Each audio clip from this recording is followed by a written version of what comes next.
give it up for our final comedian of the OLS graduate class. Please give it up for Angela Merrill.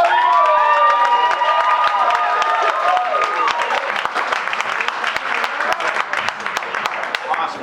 Thanks, Ian. Sorry. You know, I'm exactly what I look like. I'm a special ed teacher, so extra funny right now. Usually I tell people nothing you can do to scare me. Nothing you can do scares me at all on stage, but something tells me this is going to be an awful lot like a day at work. After that last set and your amazing response. Anybody I know out there, I took off my glasses. I can't tell if my students are here or not. I'm a teacher, so that means that I've had the week off. So I decided to live the life of a comic. I just stayed home and thought about death all day long. Stared into the abyss that is the remaining years of my life. Then I went out and tried to be funny every single night. I also forgot to eat, so there was an upshot. It's pretty good. But I had a lot of time to think about my life with all this time off, and I remembered something. I just got dumped. I had forgotten. It happened 2 months ago, and I really hadn't been thinking very much about it. I'm not sure if I got dumped, actually. These days, it's really hard to tell. It's really hard to tell. I had 2 relationships that lasted over a decade, and they ended with police calls and broken windshields and custody battles and dick pics. Maybe on my phone. On the second one. I don't know how to end a relationship because, meh. We should be friends. I don't know how to say let's just be friends. But I think I've been trying to boil it down to just one thing. I think that it was a basic difference of opinion on one thing. I thought that we should have more sex, and he thought that Sandy Hook was a false flag. Those 2 things are incompatible. And contrails do not cause impotence. Well, maybe they do. He might have been right about that one. Seems to add up.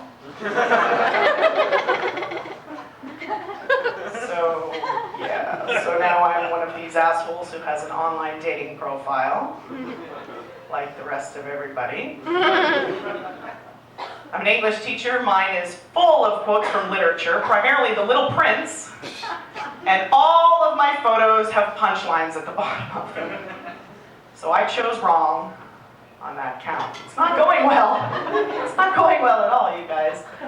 But it's not going well for the hundreds of perfectly good men that I refuse to click on either, because I will reject somebody for the stupidest reasons. First of all, if your screen name is retarded. I'm gonna swipe left on that one. I'm gonna put you right in the trash. I've done so many people because they don't know how to pick a name. For example, Party Hard 69. He was 45 years old. And he should not be doing that anymore. He should not be admitting it. That's something you find out in year 2. Waiting for the end, 3, 2, 1. That's countdown in case you missed it. That guy's waiting to die. And finally, sad in Harrison. I live 5 minutes from Harrison, and I'm not going out with that guy. It's very sad. Sometimes I get to the pictures, I'll look at the pictures.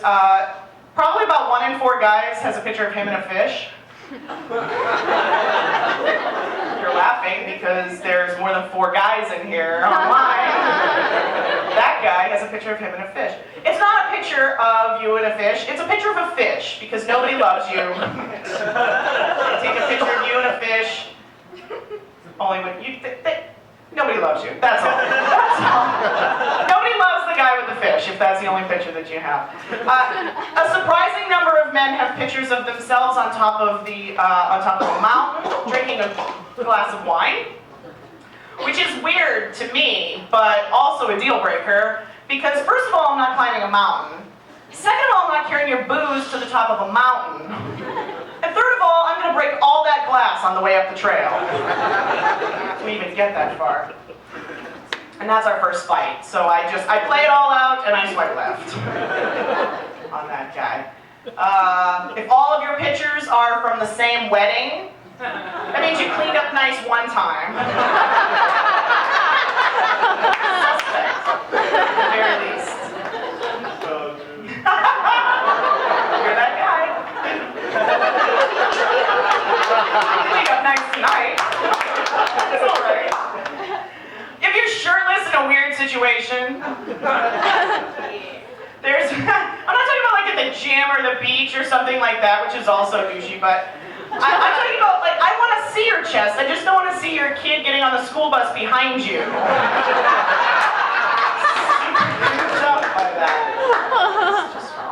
Sometimes I get as far as the profile. Have you guys seen all these keywords out there? Because let me tell you something, I noticed a couple of them. First of all, every other guy says, I'm wicked sarcastic. I'm wicked sarcastic. No, you think you're saying that you're funny? No, you guys saw funny people tonight.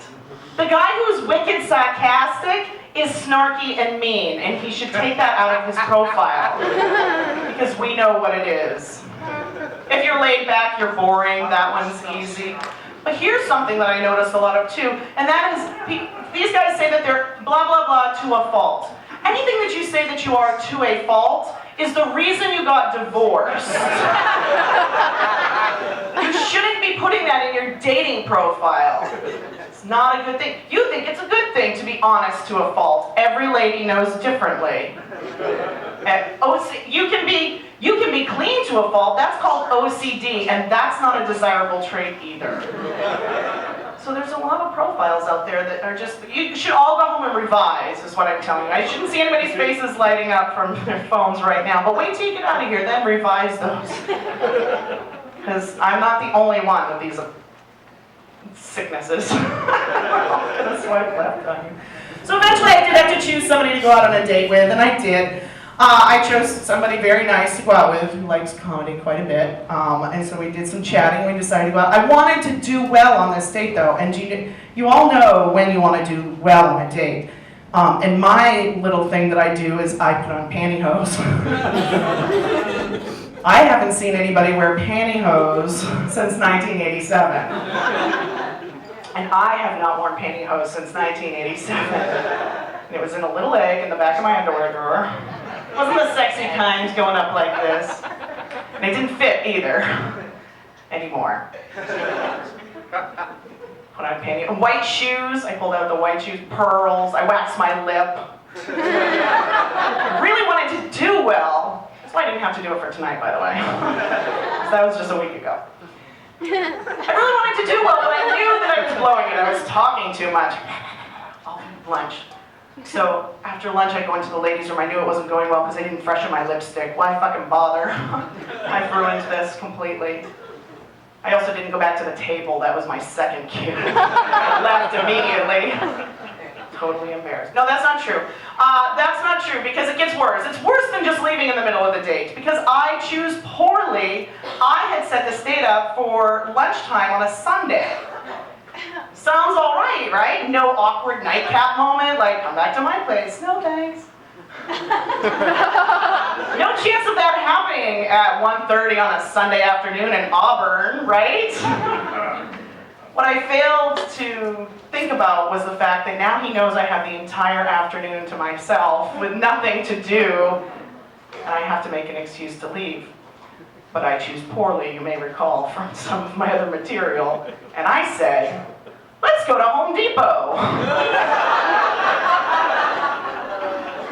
I love Home Depot. I had to get pellets for my stove. He loves Home Depot. We go to Home Depot. I could spend 3 hours there. But it turns out that it's because I'm depressed. That's why I spend so much time there. I'm walking around saying, oh, you know what? I could have bought that mailbox for the house I lost in my divorce. It's not the feeling you want to share with somebody on the first date, right? But it turned out all right. We did go out on a second date last night. I chose poorly again because although we went antiquing during the day, which was lovely, because now I know how much he'll spend on a stained glass window. Super important information. By the end of the date, I was fucking it up again, and we went to a comedy open mic where I performed this material. But I might get a pass. I might get to see him again.